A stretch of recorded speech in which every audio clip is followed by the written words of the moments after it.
there is an image the world has never been able to let go of. A man on a rolling deck, wind filling a black flag above him, a cutlass at his hip, and a bottle of rum in his fist, squinting into a horizon that belongs entirely to him, free from kings, free from courts, free from every law that had ever tried to keep a man small. He is tanned and grinning and magnificently, recklessly alive, and he answers to nobody, and somewhere beneath those glittering waves there is a chest packed with gold with his name already written on it. That is the pirate, the one we invented, the one novels gave us, and cinema perfected, and popular imagination has been lovingly, stubbornly polishing for 300 years. And almost none of it is true. Strip away the mythology that accumulated the same way all myths accumulate, layer by layer, each retelling adding a little more color and a little less reality. And what you find beneath it is something far stranger, far more complicated, and in many ways far more interesting than anything Hollywood ever put on screen. Because the real pirates, the men and women who actually lived and worked and died on the wooden sailing ships of the great age of piracy, roughly spanning the years between 1650 and 730, inhabited a world that was simultaneously worse in almost every physical respect and more sophisticated in almost every social respect than the one we have imagined for them. This is what we're going to explore today, not the legend, the life. And to do that properly, you have to start with the ship, because the ship is everything. The ship is the world. When a sailor signed articles with a pirate crew and stepped aboard, the vessel he was stepping onto became the entire boundaries of his existence. His workplace, his bedroom, his dining room, his community hall, his prison, and sometimes his coffin, all compressed into a wooden hull that might be 100 feet long on a good day, and reeked, in the words of one historical account, of tar and rot, and the particular human smell of men who had not bathed since they could remember when. There was no romance in that smell. There was no romance in the darkness below decks, where men slept in hammocks slung so close together that a sleeper's elbow in the night could start a quarrel, where the bilge water sloshing in the hold generated a heat and a stench that visitors who descended into it tended to describe only once, because once was enough. There was no romance in the food, which we will come to, and which is perhaps the single most reliably disturbing aspect of the whole enterprise. And yet, these ships were also the site of something genuinely remarkable, something that historians have been paying increasing attention to in recent decades, and that the popular imagination has almost entirely missed, because the crews who sailed under the black flag were not simply lawless bands of violent men operating in chaos. They were, in many documented cases, operating under systems of governance that were startlingly democratic by the standards of any era, let alone theirs. Systems with written codes, elected officers, and provisions for the care of the wounded that put the navies of major European powers to shame. They had lives, full ones. They fell in love, and fought with each other, and entertained themselves in ways that were sometimes crude and sometimes surprisingly tender. And they forged bonds of loyalty so intense that men who could have deserted simply didn't, because the crew had become something closer to a family than anything they had left behind on shore. Today, we are going to follow those men through a single day, a single week, a single voyage, and we are going to ask what it actually felt like, not the myth, the experience. We're going to look at how they lived, what it meant to exist in that cramped, lurching, perpetually damp wooden world, day after day. We are going to look at how they worked, what the actual labor of sailing a ship and taking a prize demanded of the human body, and what happened when that body gave out. We are going to look at what they ate, which is a subject that requires a fairly robust constitution to consider in any detail. We are going to look at how they found joy in conditions that were, by any reasonable measure, genuinely miserable. The music, The gambling, the rituals, and the stories, and the strange, specific pleasures that men discover when they have very little. And we're going to look at the relationships that formed in that world, the friendships, the rivalries, the hierarchies of trust and power and affection that made a floating wooden box feel, against all odds and logic, like somewhere worth being. The golden age of piracy lasted barely a century. It left behind court records, confessions, trial transcripts, and the journals of people who watched it happen from both sides of the law. It left behind enough evidence to reconstruct a world, not the world of the legend, but the real one. That is the world we are going to enter now. Lifestyle. Start with the smell. This is not an artistic choice. This is not an attempt to shock or unsettle or deploy the grotesque for dramatic effect. It is simply the most honest place to begin, because the smell was the first thing anyone noticed when they stepped aboard a sailing ship of the golden age of piracy, and it was the last thing they forgot. Sailors who had spent years at sea and then returned to land reported that the odor followed them into their dreams, into their beds, into the houses of family members who had not seen them in years, and who, upon embracing them, stepped back. The ship smelled of bilge water, of the dark, slick liquid that accumulated in the lowest part of the hull, a mixture of seawater that seeped perpetually through the planking, rainwater that found its way in through the deck, animal waste from whatever livestock was being carried, human waste from the men who relieved themselves into the hold rather than brave the weather on the heads at the bow, rotting food matter, dead rats, and the specific, rank biological product of several dozen men living in close confinement with no access to bathing facilities and no particular incentive to seek them out. That liquid sat in the bottom of the ship and moved with the ship's motion and was never entirely still and was never entirely clean, and the smell it produced rose through the deck, planking, and permeated every surface and every piece of clothing and every corner of the vessel with a thoroughness that modern experience of bad smells provides absolutely no preparation for. The smell of the bilge has been described by those who encountered it, travelers, naval inspectors, the occasional horrified officer boarding a vessel for the first time, in terms that converge remarkably consistently across very different accounts: hot, sweet, thick, alive, wrong. The kind of smell that bypasses the nose and goes directly to the stomach. The kind of smell that younger sailors learned, over their first weeks at sea, to simply stop perceiving, because the alternative was to perceive it constantly, and that was not compatible with functional existence. This is where our pirate lived, not in the romantic twilight of a quarterdeck with a horizon to stare at and a flag snapping in the wind. Down here, in this. We should be precise now about what living aboard a pirate ship of the early 18th century actually looked like in its physical dimensions, the image that the popular imagination has supplied. The expansive captain's cabin, the generous berths, the sense of space that the sea itself provides, is almost entirely wrong. The space available to the ordinary member of a pirate crew was, by any reasonable measure, extraordinarily small. A ship carrying 100 men, a typical complement for a mid-sized pirate vessel of the period, might have a lower gun deck with a clearance of 5 feet from the planking to the beams above. That is not a typographical error. 5 feet. A man of average height could not stand upright in the primary living and working space of the ship he called home. He slept in a hammock. Not alone. The hammocks were slung so close together that a man at rest occupied roughly the same physical footprint as a man standing in a queue, somewhere between 14 and 20 inches of lateral space, a number that acquired its full significance only when you were lying in your hammock in the dark, and the man 2 inches from your left ear began to snore, and the man 2 inches from your right ear began to snore, and the man 2 inches from your right ear began to dream restlessly, and the ship rolled in a sea that did not care about your sleep schedule, and you had been in this position for 4 hours. The hammock, it should be said, was a significant improvement over what had come before.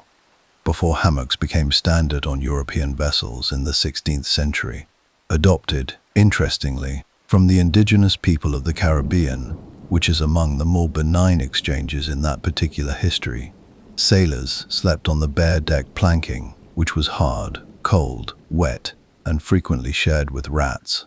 The hammock at least kept a man off the floor. It swung with the ship's motion rather than fighting it, which meant it was, against all apparent logic, often the best sleep available on a vessel in rough weather. A fact that new sailors discovered with some surprise, and experienced sailors regarded with the weary familiarity of people who had run out of capacity for surprise some time ago. Above the hammocks, on the deck itself, the men worked. And here we must begin to correct one of the most persistent misconceptions about pirate life, which is the question of what pirates actually did with their time. The answer, for the vast majority of any voyage, was this: they sailed the ship. This sounds obvious. It is not, in fact, how the pirate life is generally imagined. The popular conception tends to skip directly from port to battle, from battle to port, with the open ocean functioning as a kind of cinematic transition rather than an actual experience with its own demands. But a sailing ship of the early 18th century was an extraordinarily labor-intensive object to keep in motion, and keeping it in motion was the relentless, non-negotiable preoccupation of everyone aboard. The crew worked in watches, 4 hours on, 4 hours off, though the off was never entirely off, because the ship's needs did not always align with the watch schedule, and a storm or a sail on the horizon or a shift in the wind could cancel the distinction between on-watch and off-watch with an abruptness that the body learned to accept even when the mind resented it. There were ropes to be tended. A ship's rigging was a system of hundreds of individual lines, each doing a specific job, each requiring specific maintenance and adjustment as the wind shifted and the sails changed their angle.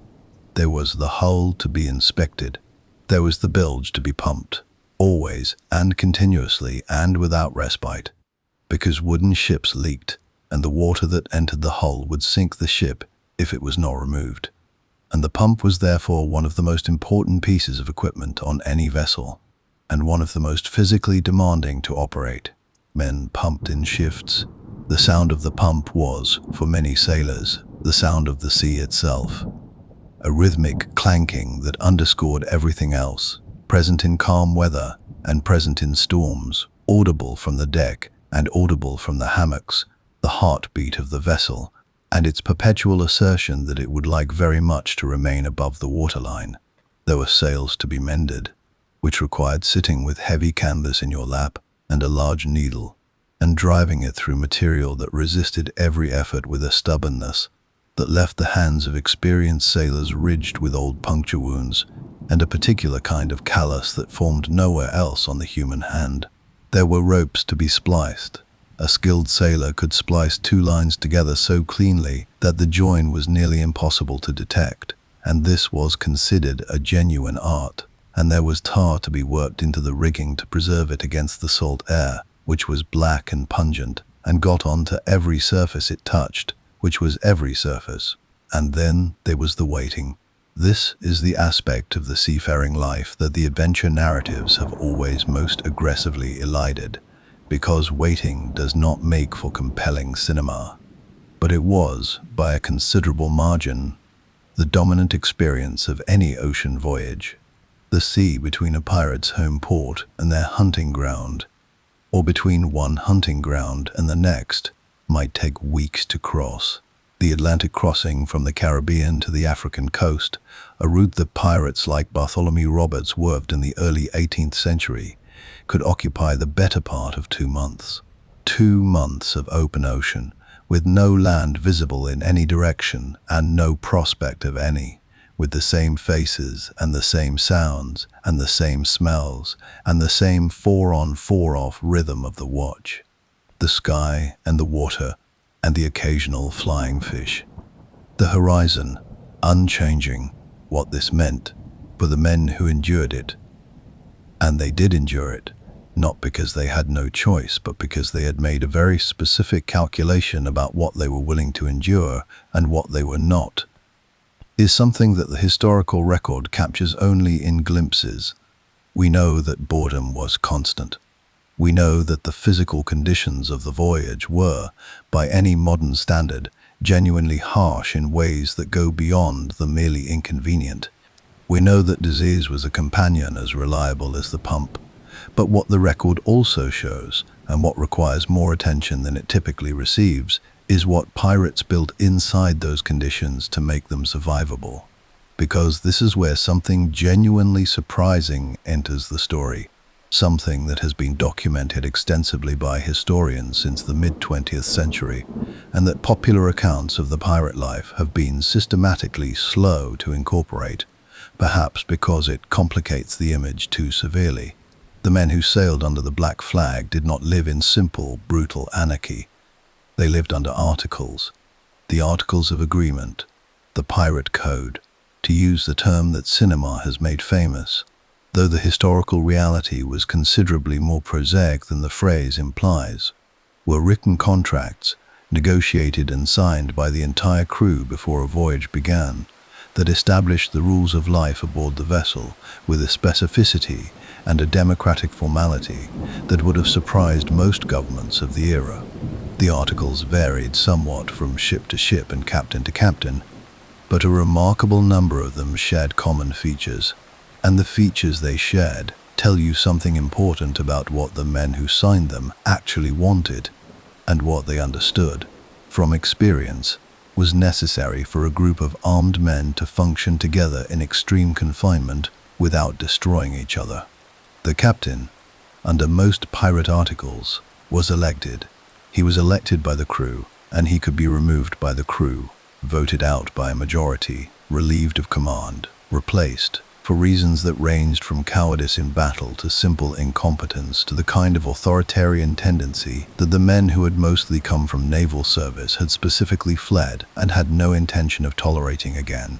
The captain's authority in battle was absolute and was given to be absolute, because a ship in combat required someone with total command and no committee. But outside of battle, the captain was not, under most articles, a tyrant. He ate the same food as his men. He was, in the specific and literal sense, accountable. Alongside the captain, on most pirate vessels, there was a quartermaster, a role that had no direct equivalent in the navies of the era and that served in practice as something between a first mate and an ombudsman. The quartermaster represented the crew's interests against the captain's, managed the distribution of food and supplies, adjudicated disputes between men, and maintained the democratic mechanisms that kept the articles meaningful rather than decorative. The articles specified shares. Every man received a portion of the prize that was determined before the voyage and written into the contract. The captain took more than an ordinary sailor, as did the quartermaster and the carpenter and the doctor. But the differential was not the astronomical gap between officers and common sailors that characterized the navies of the period. The captain of a pirate vessel might receive 2 shares to an ordinary sailor's, 1, comfortable superiority, but not the incomprehensible inequality that had driven many of these men to piracy in the first place. The articles dealt with injury. This detail deserves to be stated plainly, because it is one of the most remarkable features of pirate governance and one of the least expected. Many pirate articles of the early 18th century contained explicit compensation schedules for men wounded in service. The loss of a right arm might be worth 600 pieces of 8 paid from the common fund, a left arm 500, a leg 500, an eye 100.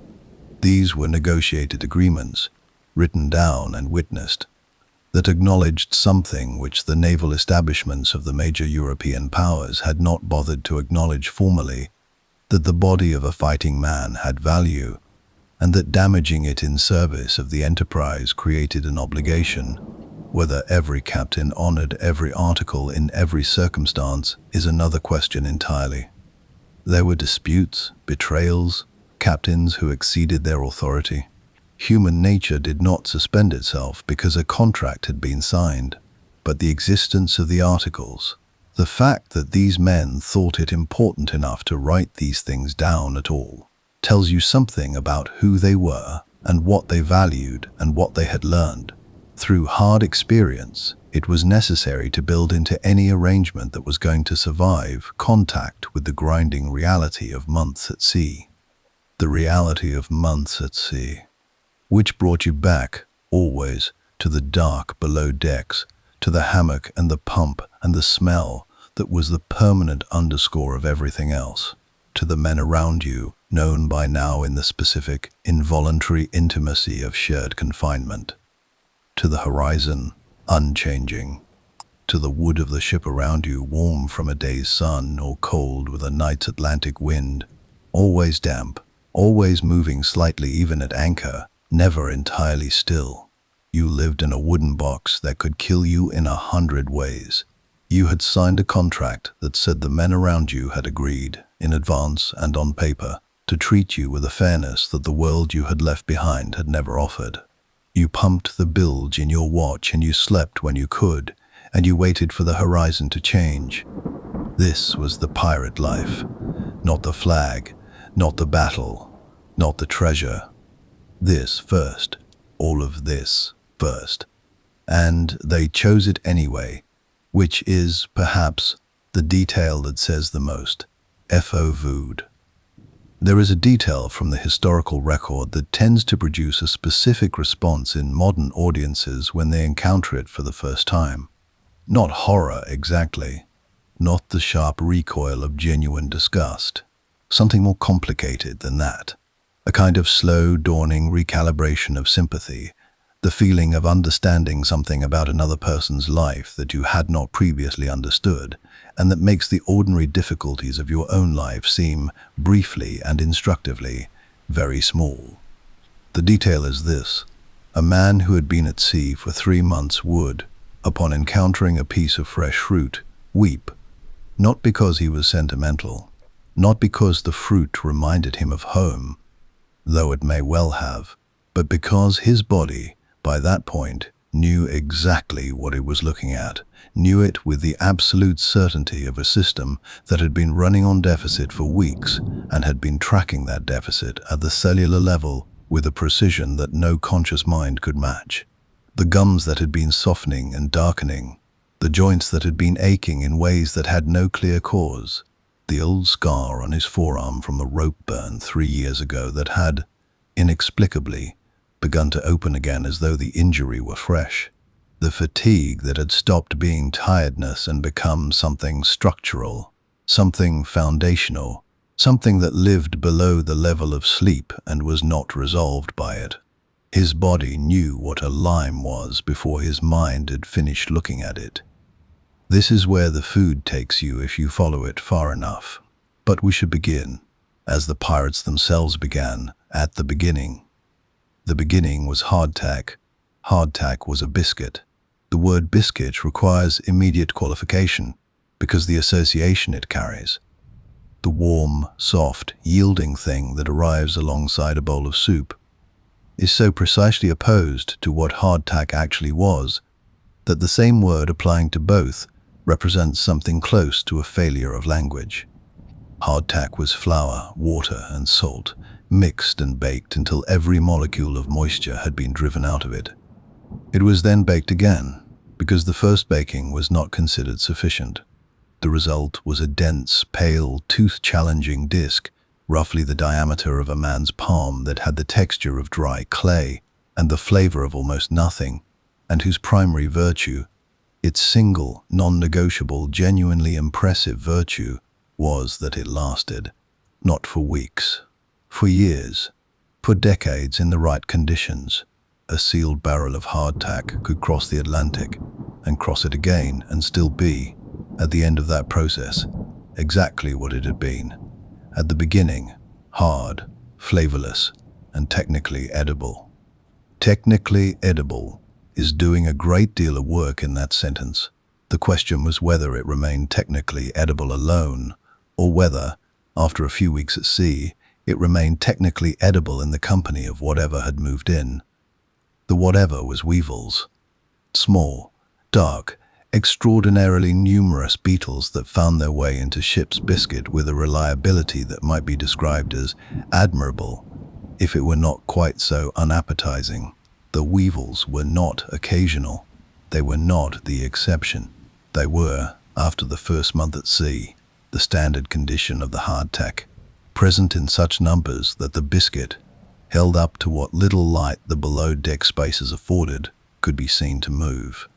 The established sailor's response to this situation was to tap the biscuit firmly against a hard surface before eating it, a practice intended to dislodge the weevils, and then eat it in the dark, because what you could not see you could, with some effort and considerable will, pretend was not there. Some sailors, by the end of long voyages, had stopped tapping. They had been at sea long enough to understand that the weevils were protein, and protein was not something to be wasted. Alongside the hardtack was salt meat, salt pork usually, sometimes salt beef, preserved in barrels of brine so concentrated that the meat emerged from it, after months in storage, transformed almost beyond recognition. Pale, dense, fibrous in a way that suggested wood more than flesh, and tasting of almost nothing except salt. The preparation for eating it involved soaking it overnight in whatever water could be spared from drinking rations, which was often not enough water to do the job properly, with the result that even the prepared salt meat tasted primarily of the sea, which was, at that stage of a long voyage, a flavor the men had more than enough of in every other department of their lives. There were dried peas. There were oatmeal and dried beans, which could be made into a porridge or a stew when the conditions allowed cooking, which they did not always allow, because cooking required fire, and fire on a wooden ship required the kind of calm weather and controlled circumstances that a ship under sail cannot guarantee.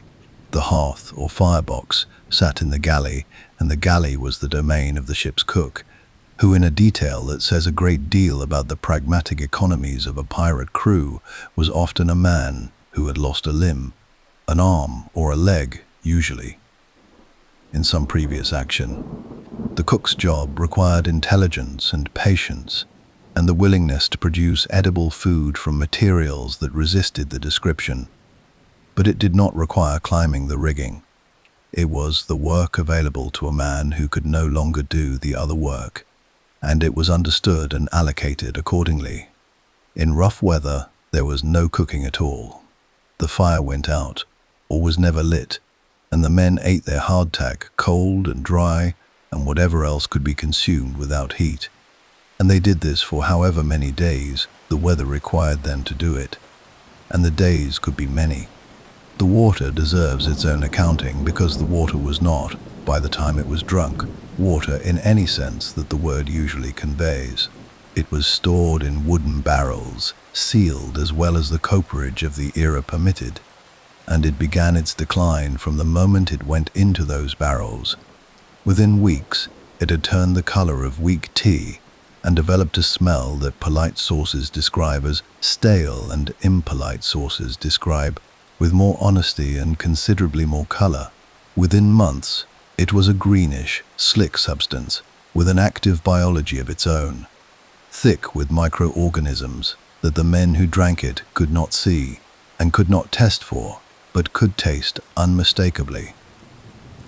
A sweetish, faintly rotten undertone that experienced sailors learned to identify as the taste of water that was still drinkable, but only technically, and that their digestive systems had made a separate and partially independent peace with. The reason that pirates, and sailors generally, drank so much rum was not purely recreational, though the recreational element was genuine and should not be undersold. It was that rum, or beer, or wine was reliably safer to drink than the water. Alcohol killed the biology that the wooden barrels encouraged.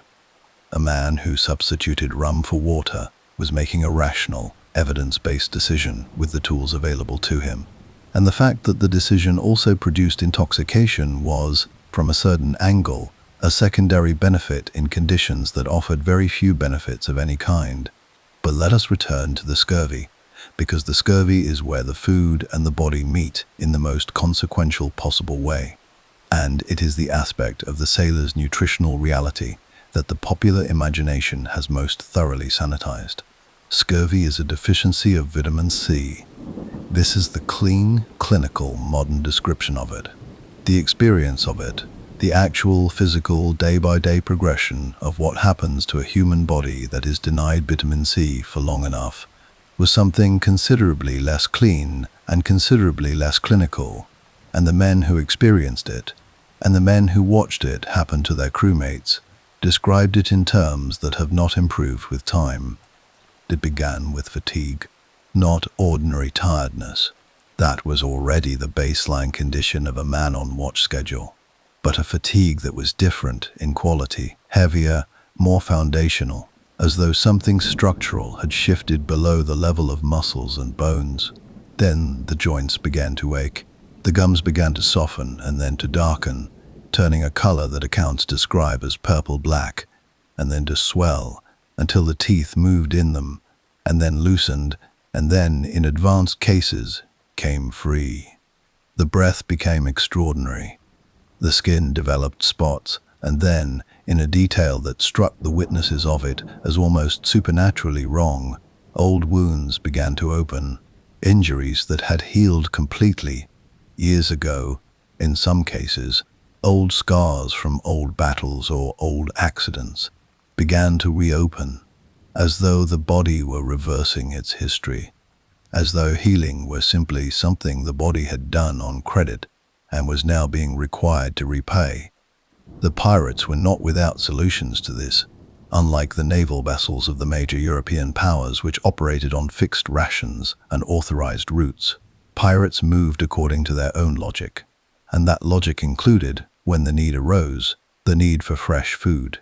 A pirate ship that put into a Caribbean coast or took a merchant vessel loaded with citrus or livestock or fresh vegetables would distribute that food with an urgency that reflected a precise and collective understanding of what its absence was doing to the crew. The sea turtle was prized, genuinely, practically prized, not only for its flavor but for the fresh meat and fat it provided, the vitamins its flesh contained that the hardtack and salt pork did not. The prize ship's larder was always opened first, always, before the treasury, before the cargo, before the weapons, or the navigational instruments, or any other element of the captured vessel's value was assessed. The food was examined. What fresh provisions remained, what livestock, what spirits, what preserved goods, what fruit, what anything that was not hardtack and brine. This was not greed. This was maintenance. This was the crew of a wooden ship, thousands of miles from the nearest reliable source of fresh food, performing the same calculation that their bodies were performing independently and arriving at the same urgent conclusion. Feed us, keep us functional, keep the project running. That the project in question was piracy, illegal, violent, officially condemned by every government in the Atlantic world, did not change the fundamental biology. The body does not ask about the legality of the enterprise before demanding its vitamin C. It simply demands it.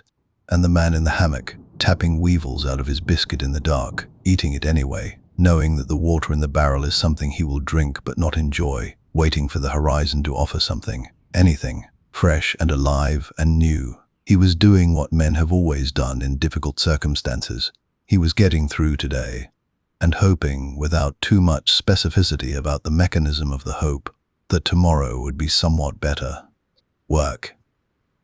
Here is something that takes a moment to fully absorb. In 3 years of operation, the pirate captain Bartholomew Roberts, Black Bart, the Welshman from Pembrokeshire, who became the most prolific pirate of the entire Golden Age, took over 400 prizes, 400 ships, approximately one every 2.5 days, across the Atlantic world, from the Caribbean to the African coast and back again, for 36 consecutive months of what can only be described, without irony and without embellishment, as relentless professional activity. He was eventually killed, not in some grand naval confrontation after a long and honorable fight, but on an ordinary February morning in 1722, when a Royal Navy vessel caught his ship at anchor and her crew in various states of rum-induced incapacity, and Roberts himself was struck by grape shot at his station before the engagement had properly begun.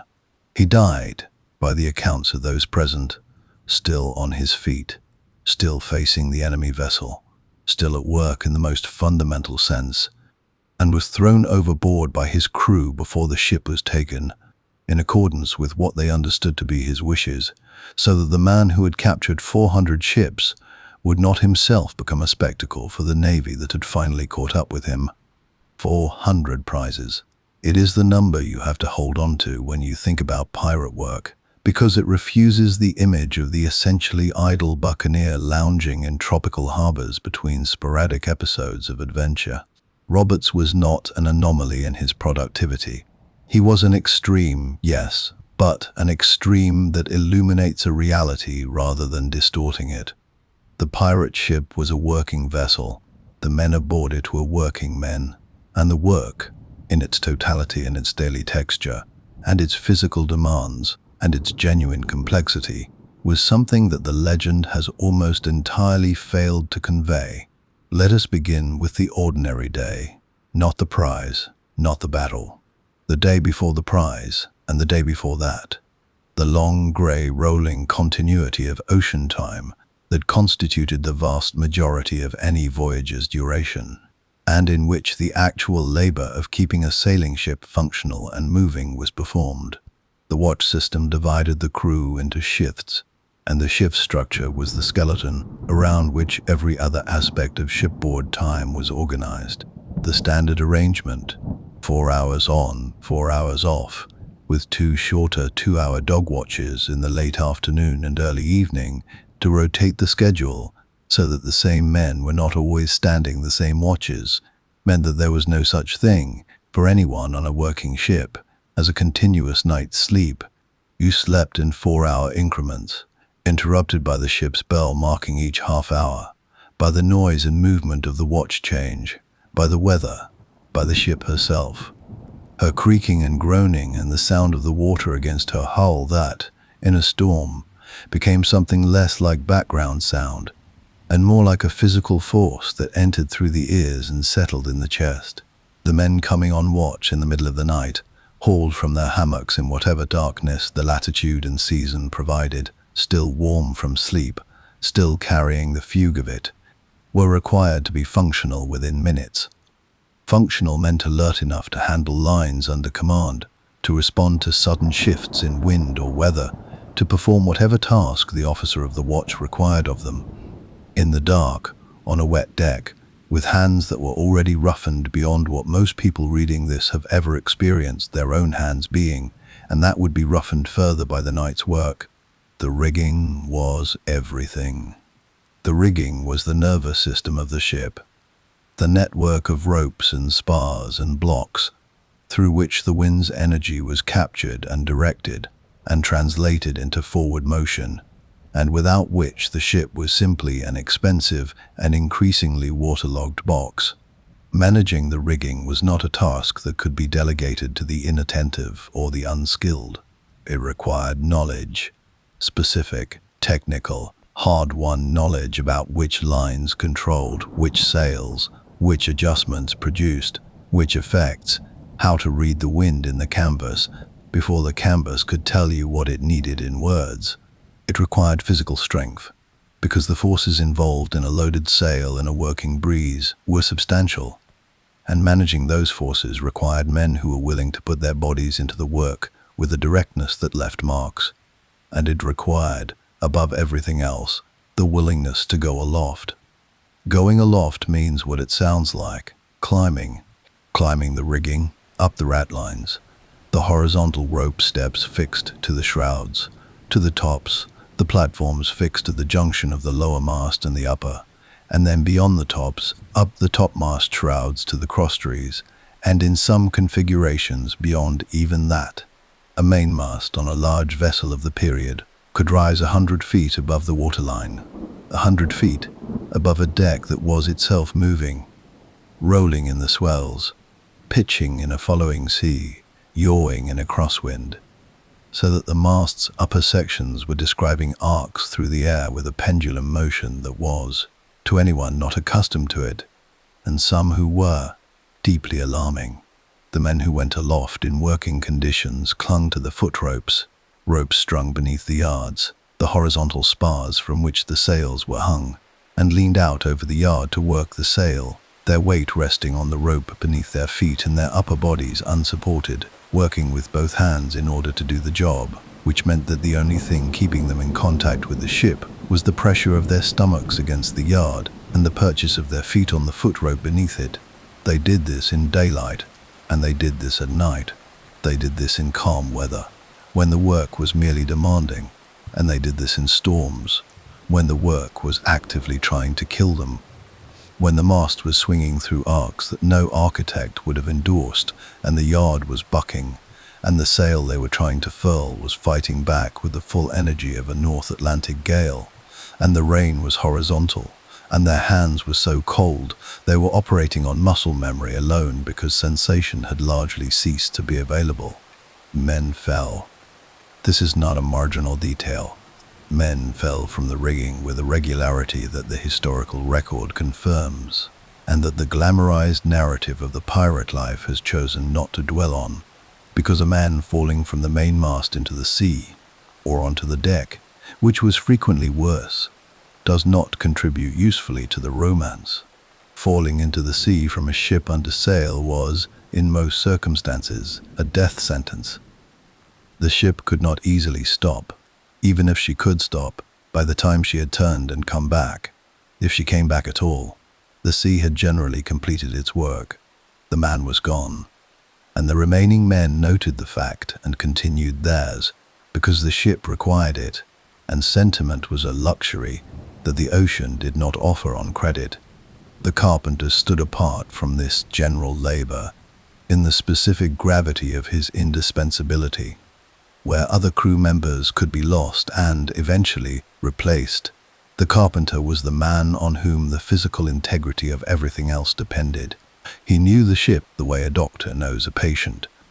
By constant, attentive, tactile examination, moving through the vessel at regular intervals, sounding the hull with a mallet to listen for the quality of the wood beneath the planking, checking the seams where the planks met and the oakum caulking that filled them, monitoring the pumps and the rate at which water was entering the hull, making the ongoing calculation of whether what the ship was taking in could be managed with the pumps, or whether something more urgent was required.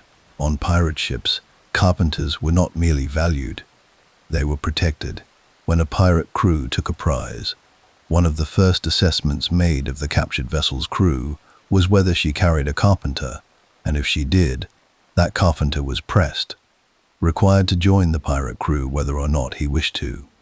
A good carpenter was worth more to a ship at sea than an equivalent weight of gold, and the pirate articles that specified equal shares for all men made a specific exception for the carpenter, who generally received an additional share or bonus in recognition of a contribution that no other role could replace. The gunner occupied a parallel position of specialized indispensability.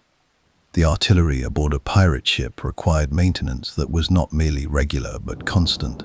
Cannon of the early 18th century were cast iron instruments of enormous power and considerable temperament, and the gap between a gun crew that knew what it was doing and one that did not was not a gap that revealed itself gradually. It revealed itself in a single, decisive, non-survivable moment when a gun was loaded improperly, or the powder was damp, or the vent was fouled, or a half-dozen other things went wrong in the chain of highly specific technical operations that stood between a working cannon and a catastrophic explosion that killed everyone in its immediate vicinity, and frequently several people who had considered themselves safely distant. Now, the prize. Not every day produced one, not every week. The days of scanning the horizon and finding nothing. Finding only the horizon, which was the same horizon it had been yesterday and the day before. were more numerous than the days of action, and the psychological texture of that waiting was its own form of labor. But when the sail appeared, everything changed. The quality of attention on the ship shifted in a way that is difficult to describe, but that experienced seamen recognized immediately, a sharpening and a focusing that moved through the crew like a current. The lookout's cry, a sail, and the bearing, was the beginning of a process that had its own internal logic and its own sequence, and every man aboard understood that sequence and his position within it, with the clarity that comes from having rehearsed a thing, in imagination, if not always in practice, until it lived below the level of conscious thought. First, identification. What was she? A merchant vessel riding low with cargo was a different proposition from a naval patrol sloop, and the difference was the difference between profit and catastrophe. The captain read the sail with whatever instruments and experience were available to him. The cut of the canvas, the configuration of the masts, the flag if one was flying, the way she moved in the water, and made his assessment. If she was a prize, the chase began. And the chase could be many things. In the best case, a heavily loaded merchant vessel, sluggish in the water, no naval escort, favoring winds for the pursuing ship. It was relatively brief. In other cases it lasted hours, or it lasted overnight, through a darkness in which both pursuer and pursued navigated by whatever lights the sky provided, and tracked each other's positions by methods that combined skill and dead reckoning, and, occasionally, something approaching intuition developed through long years of reading the sea. When the range closed, the flags were managed with a care that was itself a form of work. A sophisticated, deliberate performance intended to produce a specific response in the vessel being approached. False colors were standard practice across the entire maritime world, not merely among pirates.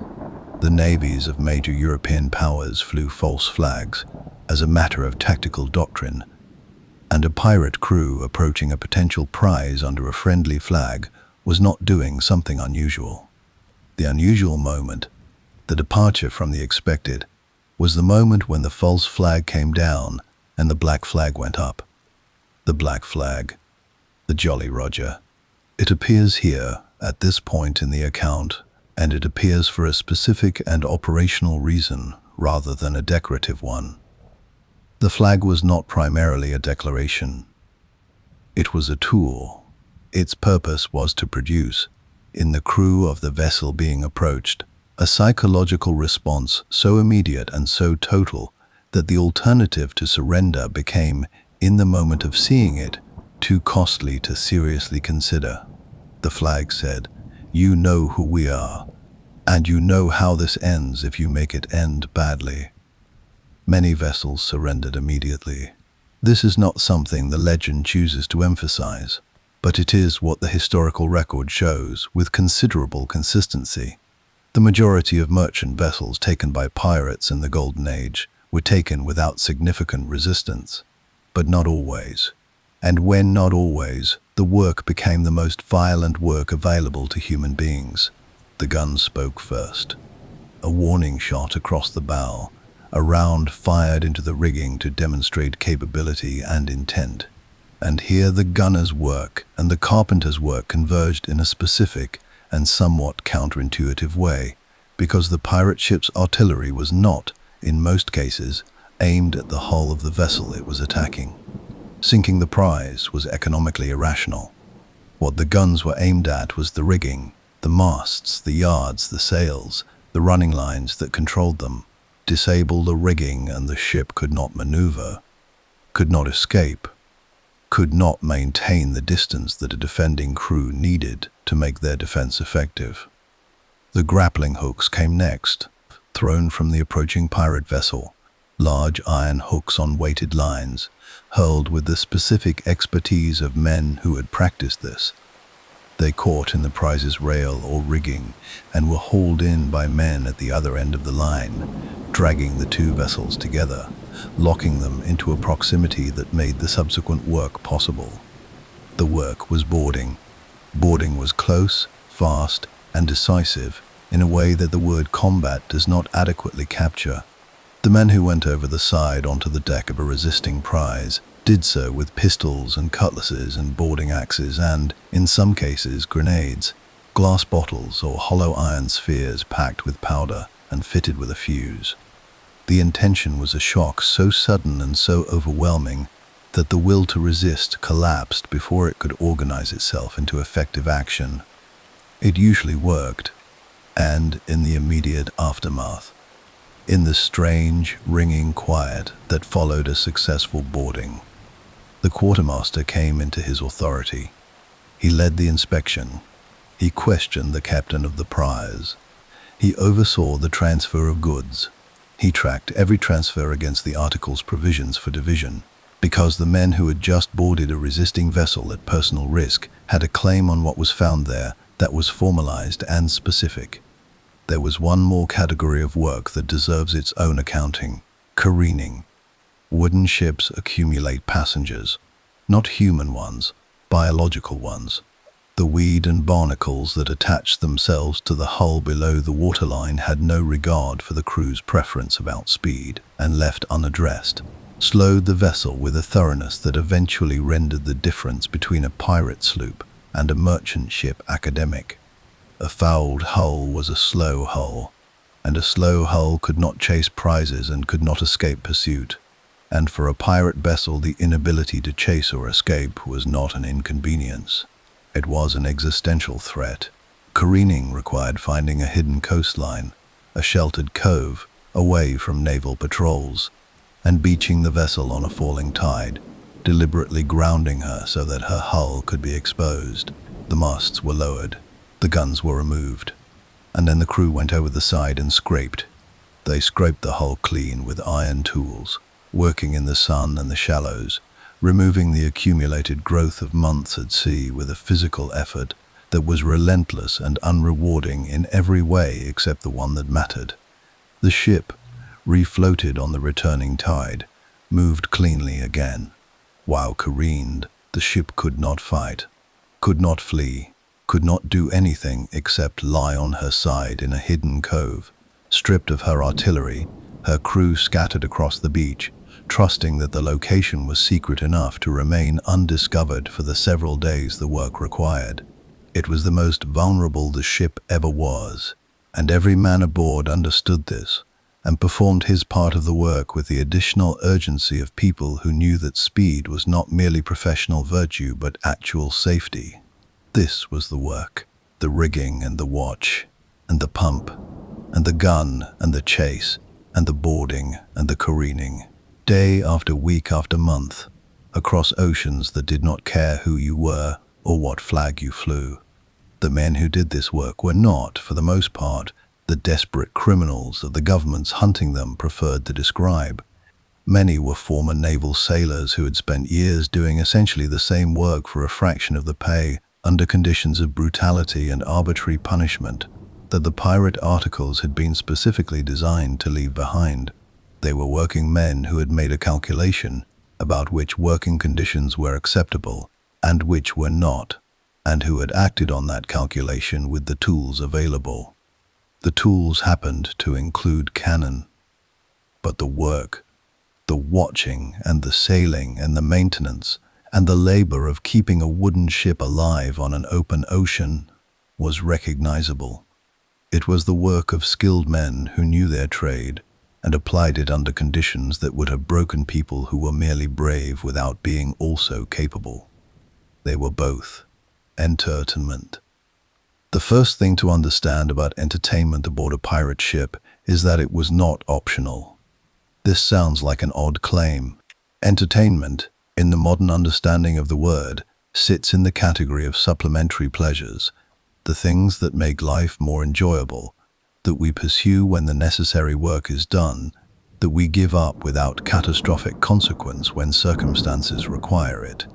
The men who assembled pirate crews in the early 18th century understood something different.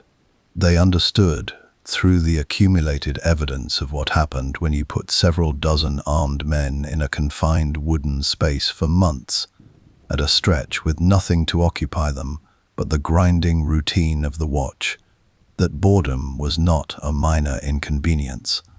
It was a structural threat. It was the condition from which disputes grew and grievances curdled, and the small frictions of communal living accumulated into something that the confined space of a ship, where you could not walk away from the man who had offended you, could not safely absorb. Some pirate articles address this directly, not by prohibiting boredom, which would have been an impressively futile exercise, but by requiring its remedy. Certain codes specified that music and dancing were to be encouraged aboard ship. This was not sentimentality. This was a captain and a quartermaster who had watched what happened on ships that had none, and who had drawn the obvious conclusion.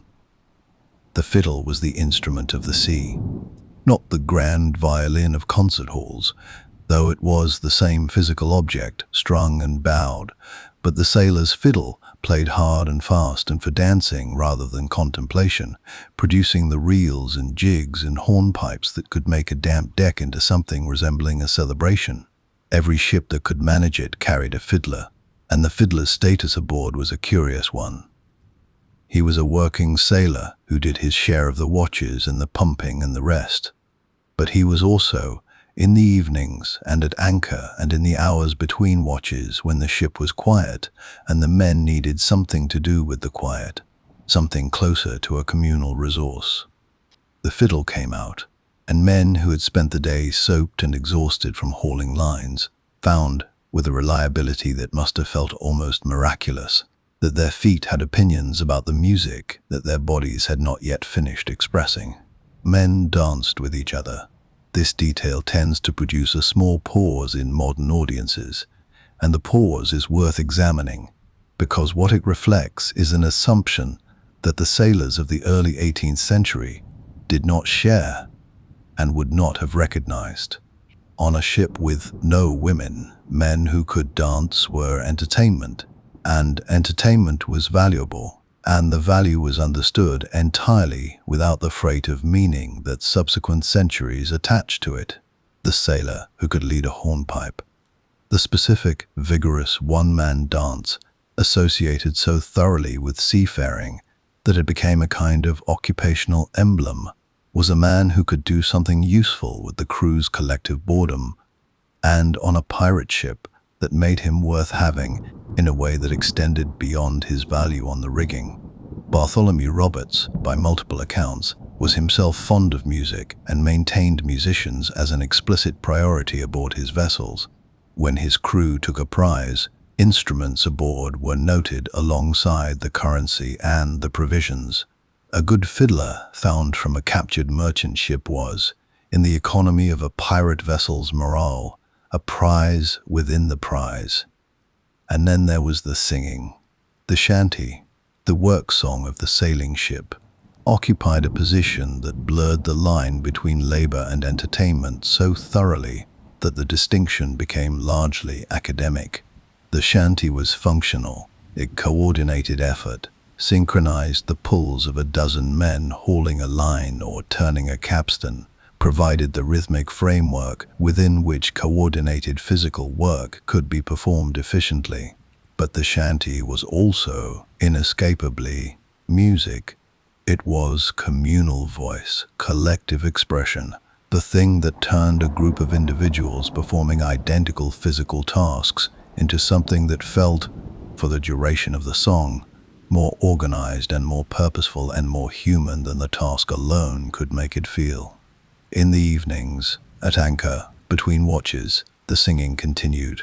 Different songs now, not the functional coordinating shanties, but the ballads and sea songs that the men carried with them, from port to port and ship to ship.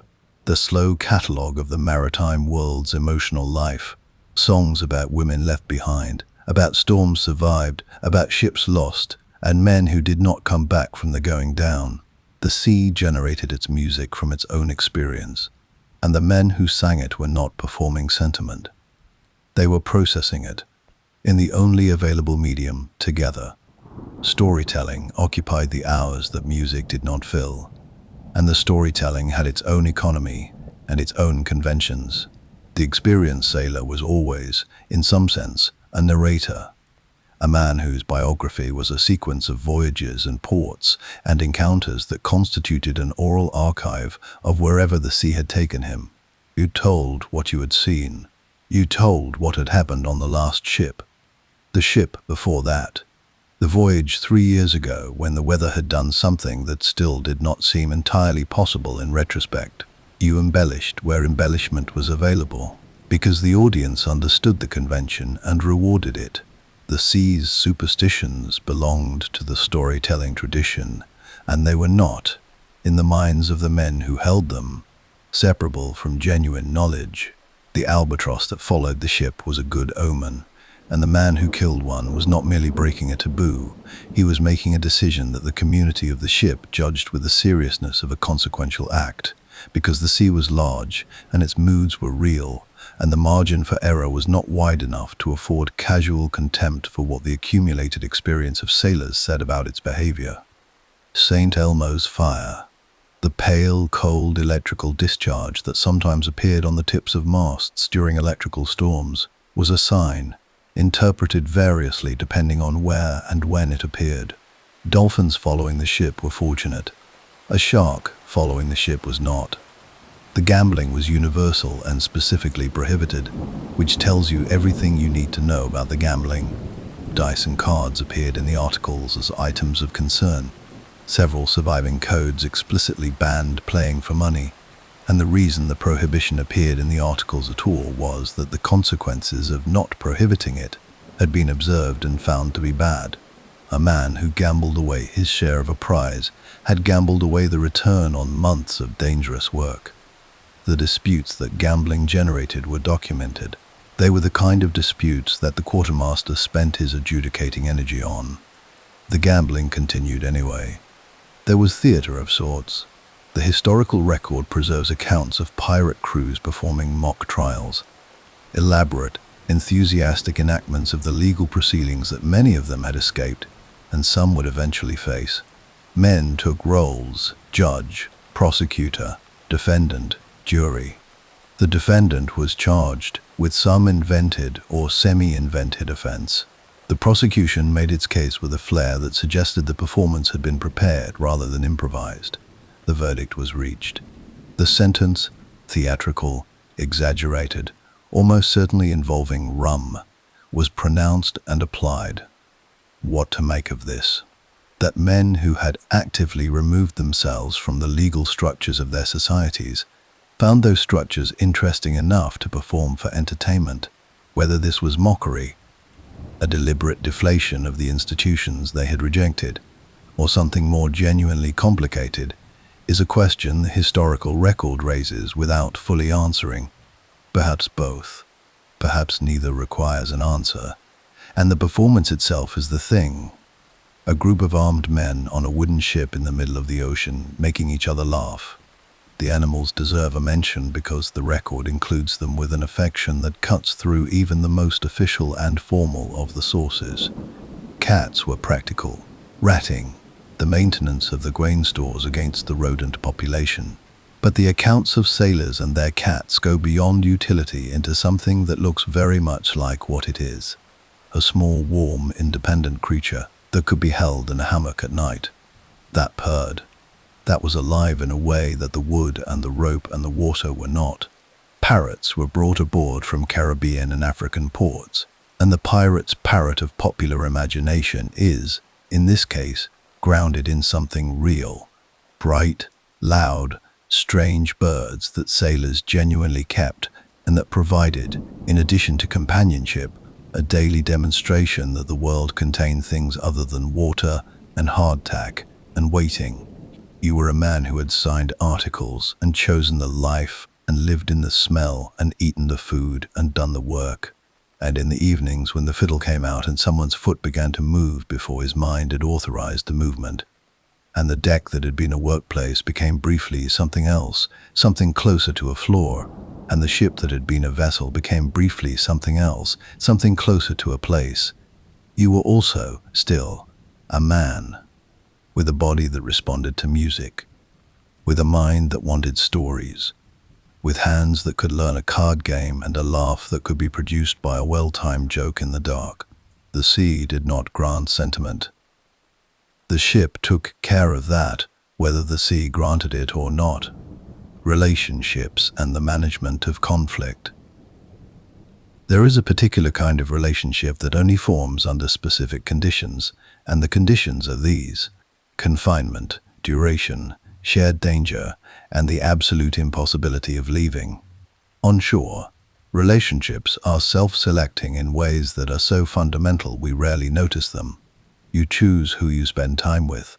You have the option, the constant, available, rarely articulated option, of distance, of walking away from the person who irritates you, of avoiding the man whose habits grate, of allowing the friction of a bad day to dissipate in the open air of space and time before it becomes something worse.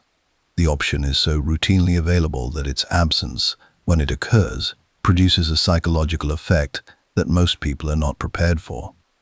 The pirate ship removed the option completely. The man who annoyed you was in your hammock space, 14 inches to your left. He was on your watch, working the same lines in the same dark. He ate from the same cook's production and drank from the same increasingly questionable barrel, and had the same opinions about the weather that he expressed with the same frequency to the same audience, which was you.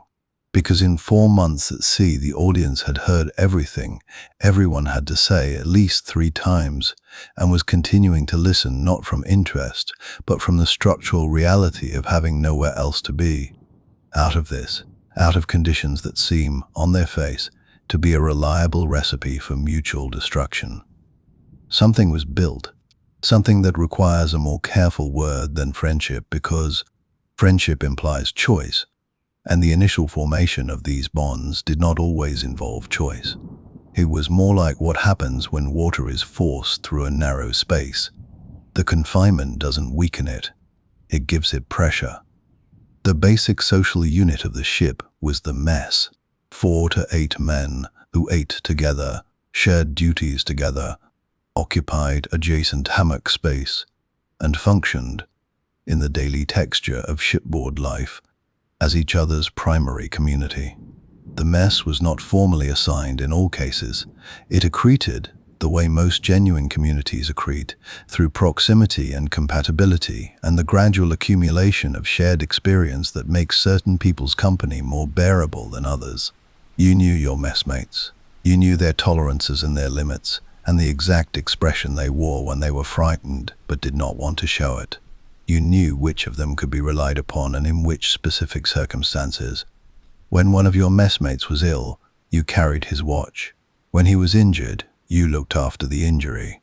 When he died, and some of them died, of fever and accident, and the violence of the work and the violence of the taking, you felt it as the specific, concrete loss of a particular person rather than the abstract diminishment of a number on a list.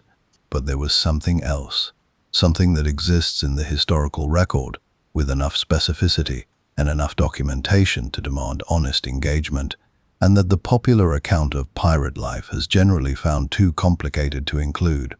Among the buccaneers of the Caribbean, the earlier generation of pirates and privateers whose culture fed into the golden age that followed, there existed a formal institution called matelotage. The word comes from the French for sailor. The practice was a partnership, entered into voluntarily between 2 men, that established a relationship of mutual obligation and shared property so complete that historians have spent considerable energy debating what precisely to call it. 2 men who became matelots shared their possessions equally. They shared their prize money. If one was incapacitated by injury or illness, the other provided for him. If one was killed, the other inherited everything he had owned. The partnership was recognized within the pirate community as a binding legal arrangement. It was the closest thing available, in a world that offered no institutional support for such arrangements, to a formal bond of permanent mutual commitment. Whether matelotage was always, sometimes, or never a romantic arrangement, is a question the historical record declines to answer with the clarity that modern readers might prefer, and the honest position is to acknowledge that the men involved probably did not organize their understanding of it around the same categories we would bring to it.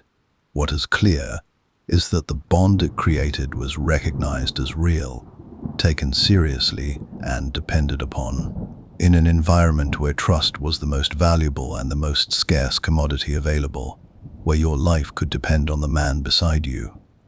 A formal, community-witnessed arrangement that aligned those interests was not a sentimental luxury. It was a rational response to a genuine problem. The management of conflict was, by similar logic, a practical necessity rather than a moral exercise. The articles dealt with it not because the men who wrote them had humanitarian objections to violence, but because they had operational objections to it.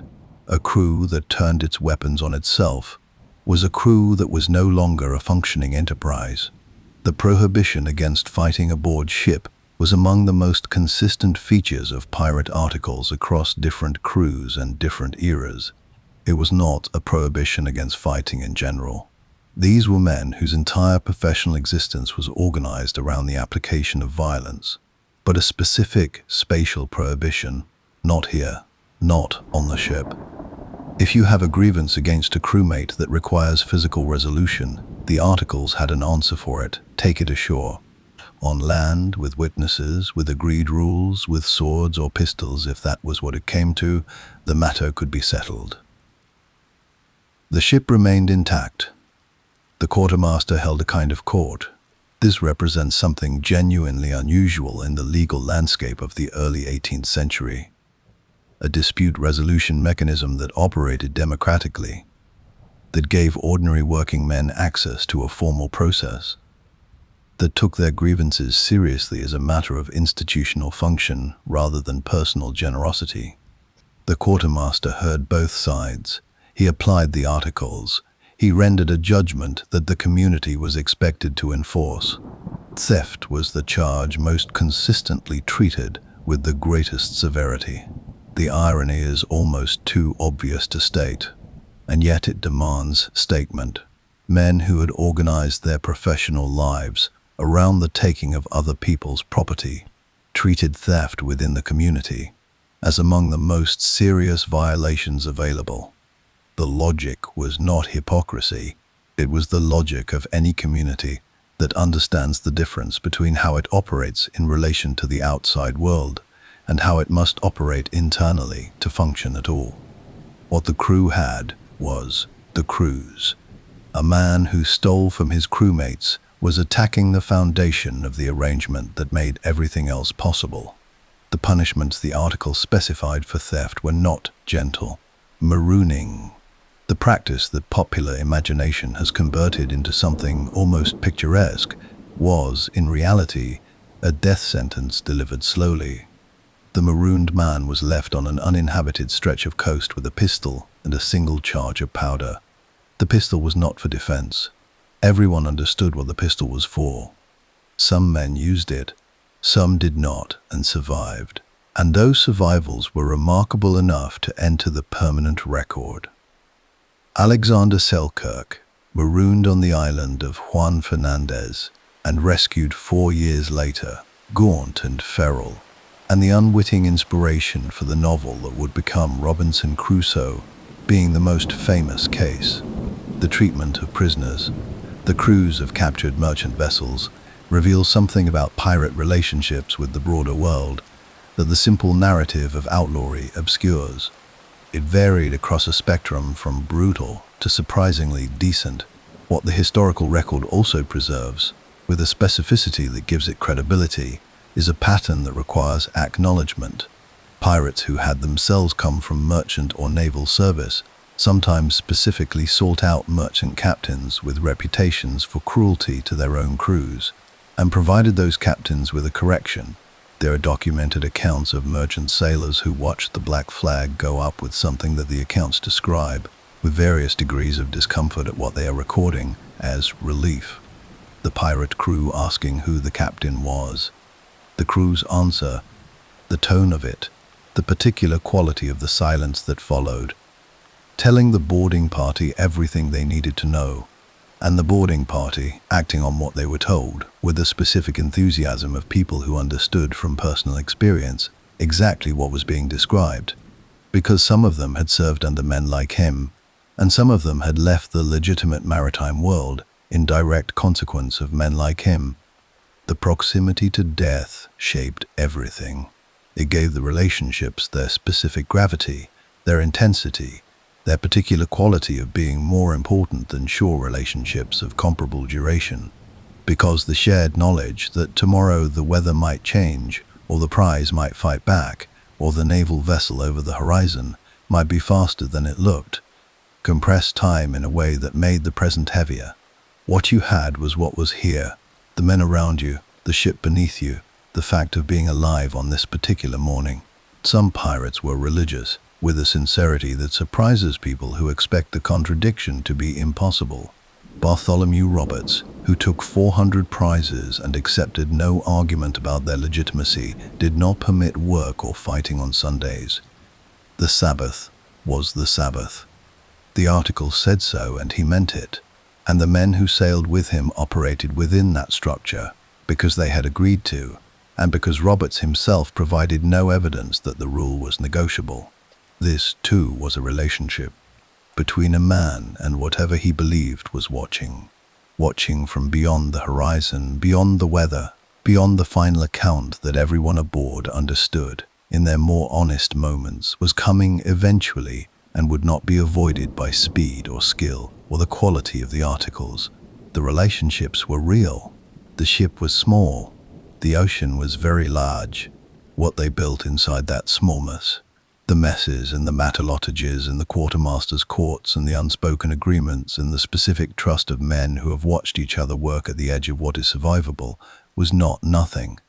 It was, in fact, the thing that made the rest of it possible. Where they slept. The hammock came to European sailors from the people they were in the process of displacing. This is worth a moment of acknowledgement before anything else, because the object that would become the defining feature of the maritime world for 2 centuries, that would be adopted by the navies of Spain and England and France and Portugal, that would carry sailors across every ocean on Earth, that would rock countless thousands of exhausted men through the 4 hours of oblivion available to them between watches, was observed by Christopher Columbus's crew among the Arawak people of the Bahamas in 1492, noted, copied, and carried back to a world that had been sleeping on hard surfaces for its entire recorded history, and was about to disappear. The Arawak called it a hamaka. It was a length of woven cotton suspended between 2 points that held the sleeper in a curved cradle above the ground. The genius of it was in the physics. Rather than placing a body on a fixed surface and requiring that surface to accommodate the body's movement, the hammock moved with the body, distributing weight across its entire length, eliminating the pressure points that made sleeping on hard surfaces the specific torture that sailors before hammocks, sleeping on bare deck planking, rolling with the ship's motion directly, had simply accepted as the condition of their profession. European sailors understood the hammock's value immediately, in the way that genuinely good ideas are immediately recognized by the people who most need them. Within decades of Columbus's voyage, the hammock was standard aboard Spanish vessels. Within a century, it was standard everywhere. On a pirate ship of the early 18th century, the hammock was slung from hooks set into the beams of the lower deck, in a space that afforded perhaps 5 feet of clearance from planking to beam. The hammock itself, when occupied, hung at roughly the height of a man's waist. You approached it, you sat on its edge, you swung your legs up and allowed your weight to follow them, and the canvas gathered around you in a motion that experienced sailors performed without thought, and new sailors performed by falling out the other side, which was a rite of passage that the experienced sailors watched with the specific enjoyment of people who remembered doing the same thing and were grateful that the audience was now someone else. The hammock became, aboard the ship, the closest thing available to private space. It was where your body went when the work released you.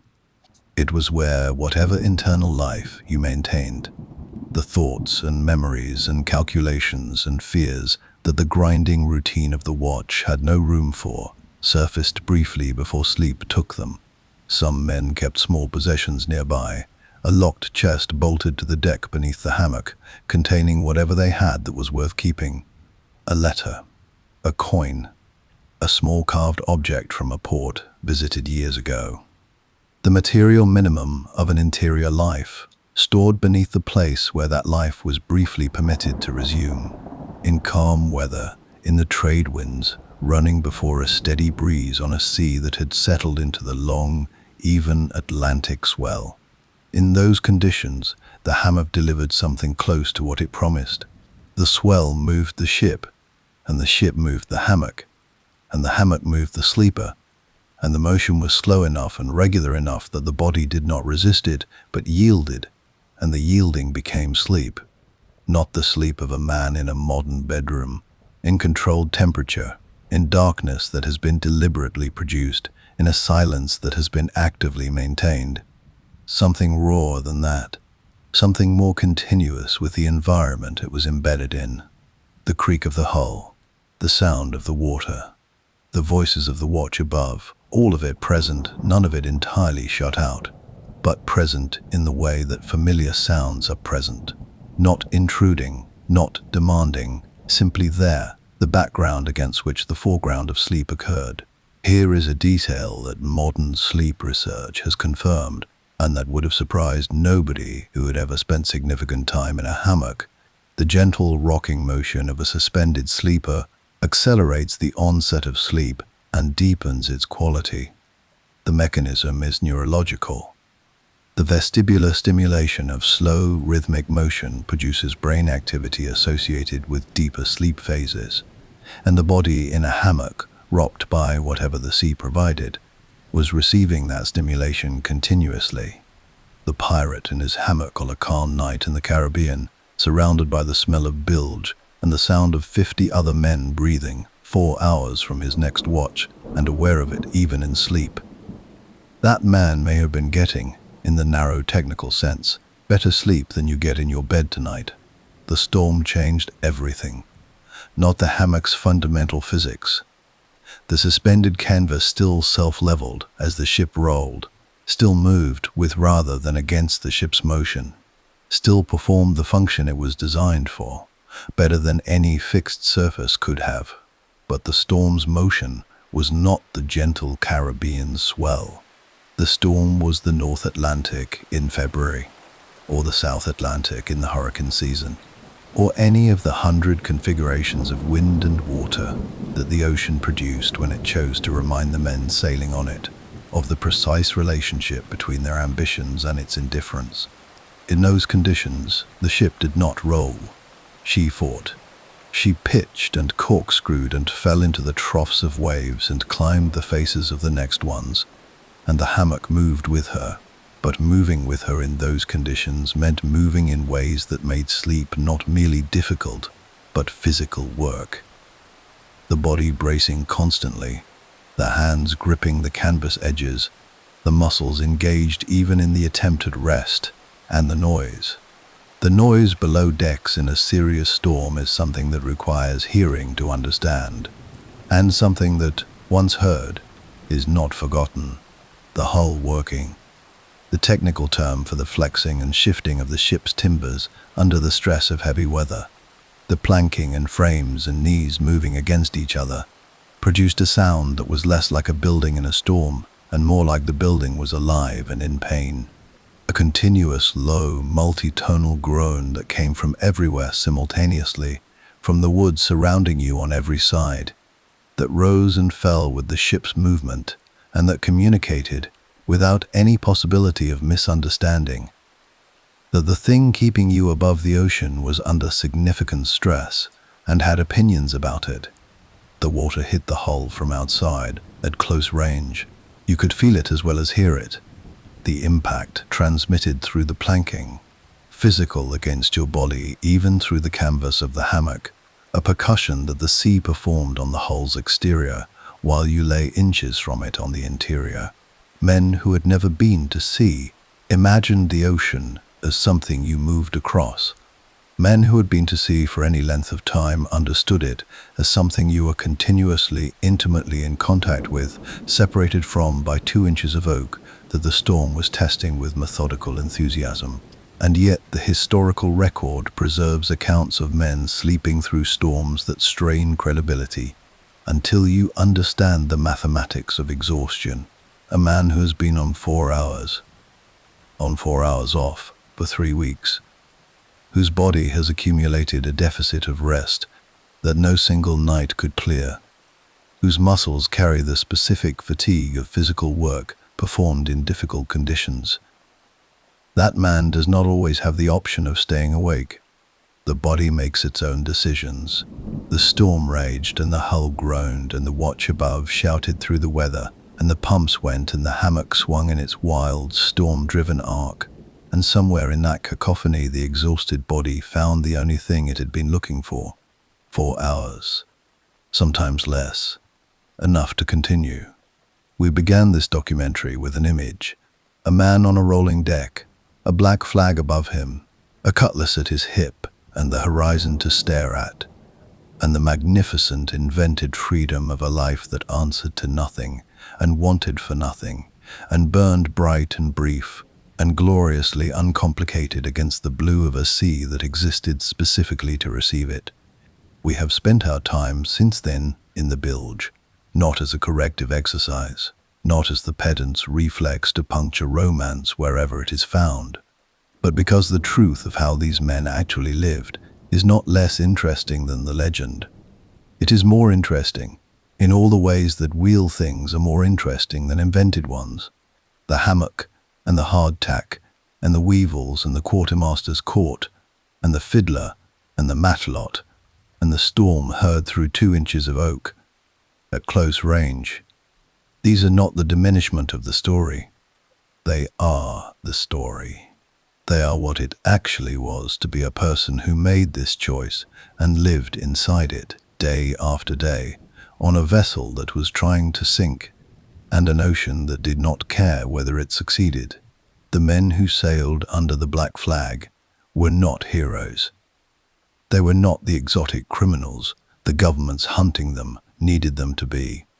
They were working men who had made a calculation about what they were willing to endure and what they were not, about what the legitimate world had offered them and what it had withheld, about how much of a life was left to live and what it was worth spending it on, and who had acted on that calculation with the tools available.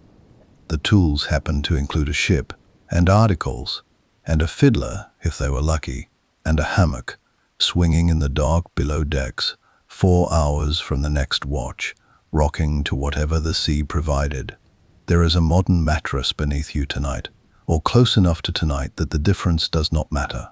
It is flat and controlled and temperature regulated and silent, and it is doing its job with a thoroughness that the man in the hammock could not have imagined.